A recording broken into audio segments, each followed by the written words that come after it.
Hey everybody, welcome back. I'm sorry for that interruption. I was cooking my dinner and I took my dinner out, but I forgot to turn the oven off. So the oven was, thought my food was in there, was still in there, it was still beeping, so I had to turn the oven off and had to actually relieve my bladder while I was at it too. So I forgot to relieve my bladder before I started the last video.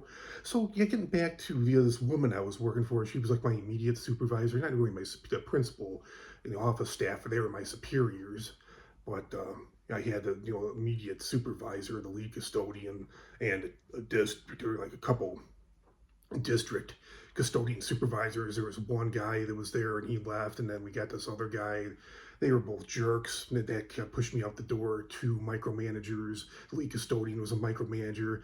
She was 53. I don't know for sure. She might have been going through menopause. Some people are bitchy all the time. Some people are jerks all the time. I can handle that, but it makes it. I don't want to go to work when I'm like I fear like what kind of mood. Like sometimes she was in a good mood half the time. The other times she was in a really brutal, crappy mood, and it makes me nervous about going to work, not knowing what kind of mood. If I know a person's gonna be a dick or a bitch, I can prepare for it, expect it. But when you don't know what kind of mood, it kind of catches you off guard. It shocks you. It makes at least me. It makes me kind of nervous to go to work every day. So maybe she was going through menopause. I don't know. Maybe she was sexist because she seemed like she was friendlier with the women there than she was with me. And there was another custodian on that I didn't know. He worked evenings. I didn't work with him, but she spoke pretty ill of him. And he was a male, and she didn't really like him too much. It's funny how people don't really look in the mirror. She said something about him being kind of different. It's like, oh, I'll get into it, but like she was kind of different herself in a lot of ways. So yeah, she was trying to get me to come in and like, it's like that's not 2 hours worth of work she wanted me to spend.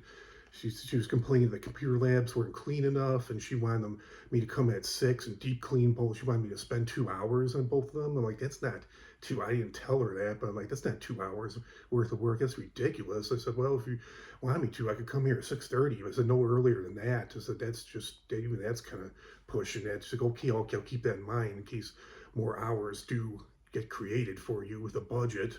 And like I said, she was really, first, she encouraged me to take breaks, but then she acted like sometimes that she was pissed when I was on breaks. It's like, you can't have it both ways, lady. And there was no summer in there, no AC in there in the summer. And then when the kids and the teachers came back, they admitted, the district actually admitted, they had the air on, but they admitted they were keeping it like 3 degrees warmer to save money. And then the night crew, I think there was like 2 or 3 custodians on the night shift, evening, I mean. They all worked like different hours, but they were all there in the evening. But I guess like after 5 p.m., that's the way it is at the school I work at full time. Usually by 5, all the administrators, all the office staff, teachers, obviously the kids are gone, so they would completely turn it off. I would think that would be harder on your system to do that because I know when I first moved out on my own, I would just to save money. I thought about doing it. I thought about my going to work, completely turning my furnace off, the air and the heat off. My dad's like, "Oh no, don't do that." He's like, "Just turn it down. Maybe if when you leave for work, turn the heat down, but don't turn it completely off." He's like, "You'll continue to blow your furnace. If you do it that way, you'll wear your furnace out faster, your AC unit." And I know I did work at one restaurant when I was a chef, and they did that to save money. They ended up blowing their furnace. They didn't turn the heat on or the AC on until like half, or was it like, yeah, I think like 45 minutes to an hour before the customers showed up. And sure enough, the health department showed up one day and the furnace had blew. It was still pretty cold in the wintertime, and yeah, it was picky health inspector, and he picked on all the nitpicked on all these little things, but he didn't realize that there was like no. He might have felt cold. Man, he's walking around, keeping pretty busy. Maybe he wasn't cold, but I was surprised that he didn't notice that there was like no heat in the building. Anyways, getting a little off track here. So there were things I could have bitched to her about. Obviously, I didn't. She always had well, not all the time. Most of the time, she always had earbuds in, and we had two-way radios. They would call us a lot if they were out of paper towels or soap or toilet paper or a kid threw up. And a lot of times, I was answering the radio because she should have been listening for radio calls. We had our radios on us, but she never answered hers. She couldn't hear it because she always had her earbuds in. She was listening to music, and then like sometimes she was had her earbuds in. She was talking to people on the phone, and a lot of times I didn't have a problem with it.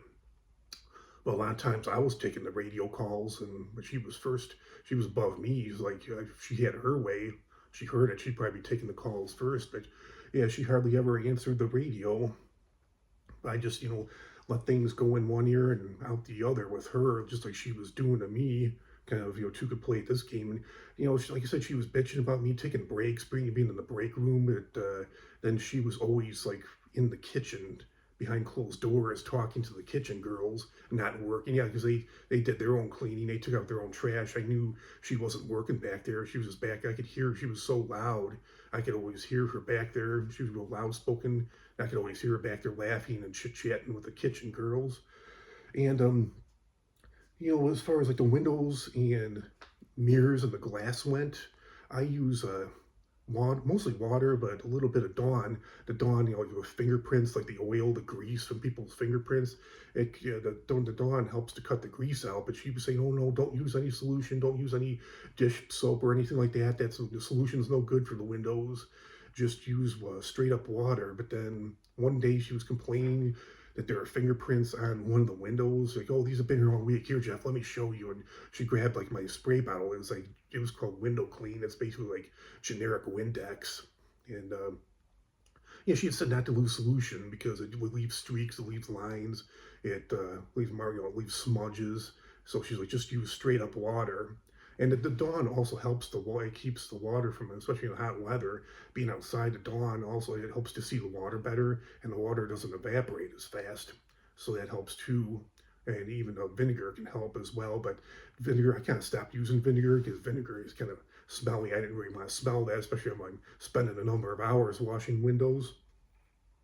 So, but yeah, so then one day she grabbed my generic Windex and was spraying the windows down. She's like, okay, there you go, Jeff.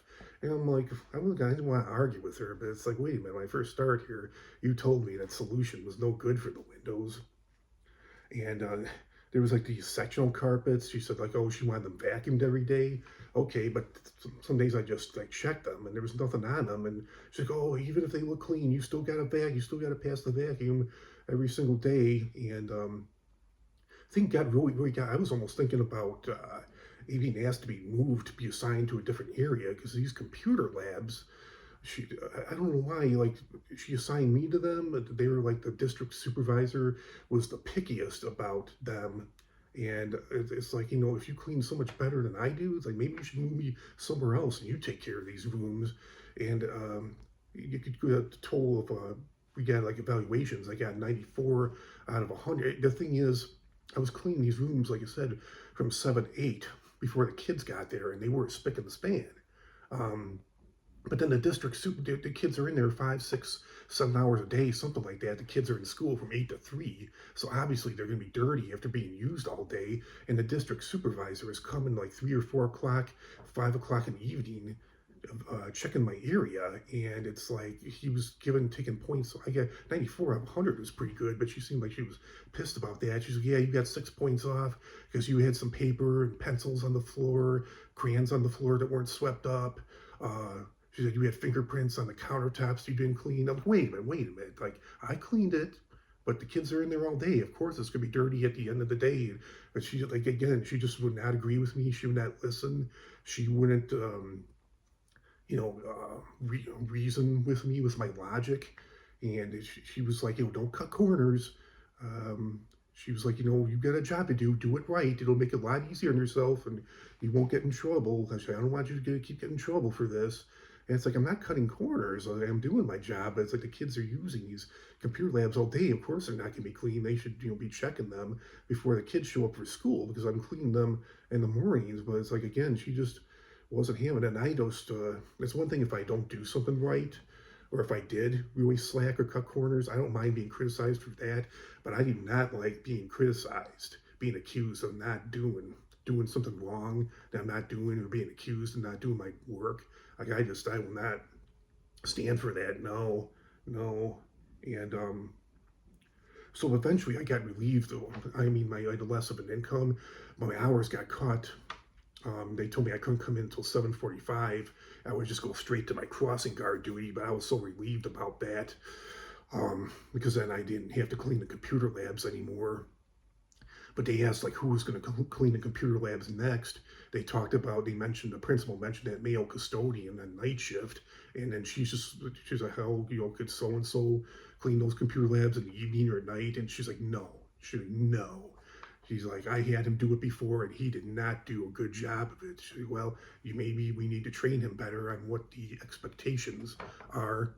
But then, even so, even though I wasn't coming in, there were normally classes in there, but she told me if there's no classes in there to try to get in there and clean. But it's obviously I wasn't able to do a deep clean. I had a shorter period of time, but yeah, she was still complaining about the computer labs not being clean enough. She accused me one day of lying to her.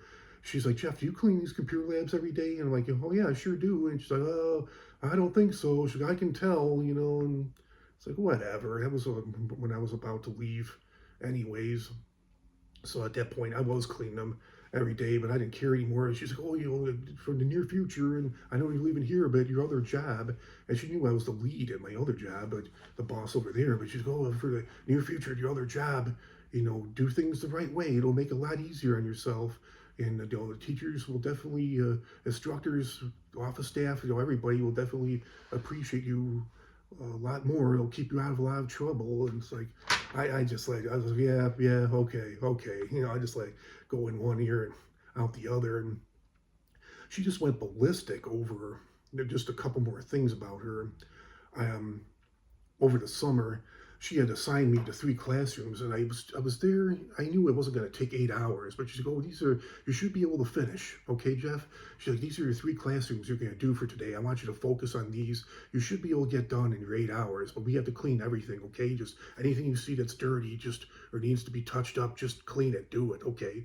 But there was this the teachers were, I guess they sent out an email to the teachers that they were supposed to clear their countertops and their desks off so that we could clean them. And not, I saw this one of the classrooms. The teacher didn't do it. She had her papers, books, stapler, paper clips. She had just had crap all over her desk, and I knew the desk was dirty. That was one thing. I wasn't cutting a corner.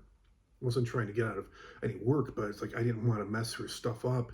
Maybe she had a system. Maybe she had a certain way. It didn't really look organized, but I thought maybe she did have it organized. And I got the work done in like 4 or 5 hours. So I told her like, "Oh, I'm done. Everything's done." And she's like, "Oh, let me check. Let me check." And she's like, "No, Jeff." She's like, "See." She's like, "Don't give me that crap. Look at this." She's pointing to this desk, and she was taking pictures. She's like, "I'm gonna send this." She's like, "Oh, it's not your fault, but I'm gonna send this to the principal. I'm gonna take pictures of this."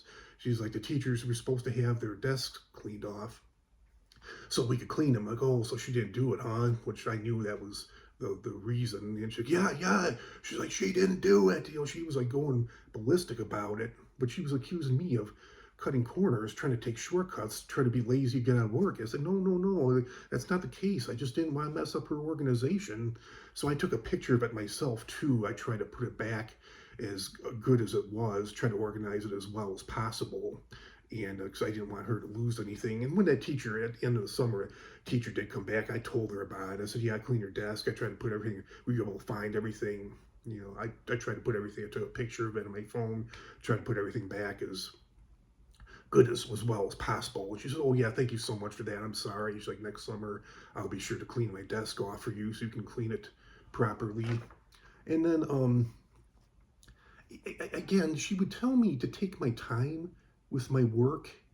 She's like, don't rush. You want to work, just take your time. You know what I mean? And then and then I'd come into work next. I guess she was expecting me to get more done than I did, because then I came into work like the next day, and she's like, "Oh, let me show you how to do this. So it won't take you all day." It's like, again, it's like you can't have it both ways, lady. And she again accused me I was wiping off the lunch tables, like the benches and the tabletops.